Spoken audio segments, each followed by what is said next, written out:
The following is a repeat of a program broadcasted earlier this school year.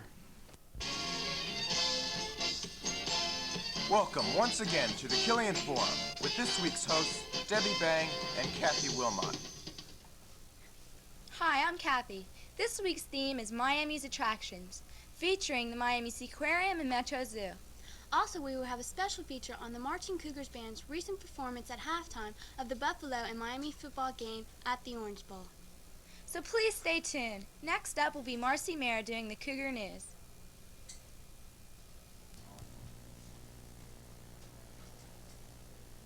Hi, welcome to Killian Forum's Cougar News.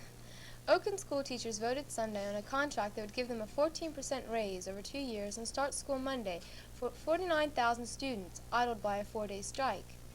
The tentative pact came early Saturday after 34.5 hours of non-stop negotiations with state mediator Dane Fivey. The agreement gives Oakland Unified School District teacher 27% wage increase in November and another 7% raise next July 1st. Beginning teachers, however, would get a bigger boost from $11,909 to $13,500 on November 1st.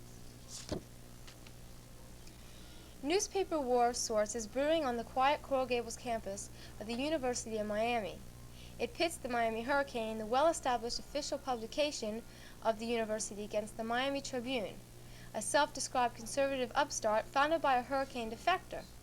The Tribune, which will be distributed on campus beginning Sunday, is led by the president of the University of Miami College Republicans.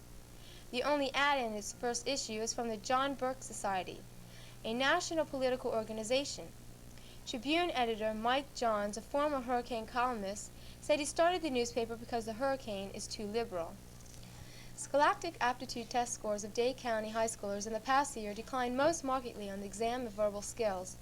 Dade's scores on another key examination, the Stanford Achievement Test, have improved at some grade levels, declined at some, and remain unchanged at others. Educators point to reasons for reading scores remaining below the national norm in Dade, where English is not the native language for many students, and where large percentages of low-income inner-city children historically have scored poorly. Now, on a lighter note, it's rare when people live happily their entire lives in the tiny hamlets of their birth and still manage to build fortunes and capture the imagination of the nation. One such rarity is a determined band, a trio of Deep South cousins and a Yankee drummer, known as Alabama. 3 years ago, the country rock group was playing primarily on the South Carolina coast before nothing more than crazed gatherings of beer-chugging college students. During a decade of occasional gigs and southern dives, the founding cousins laid carpet and installed electrical wiring. Now the blue-collar jobs are the facts and fancy in a slick promotional biography. The boys, as all the hometown folk in Fort Payne call them, struggle no more. Alabama is what the record industry calls a platinum act. For those of you who would like to see Alabama, they will be performing here November 18th. And that concludes this portion of Killian Forum. Stay tuned for more of the Killian Forum after this brief message provided by Doc Guerin's first period broadcasting class. Next up will be the Miami Seaquarium and the Metro Zoo.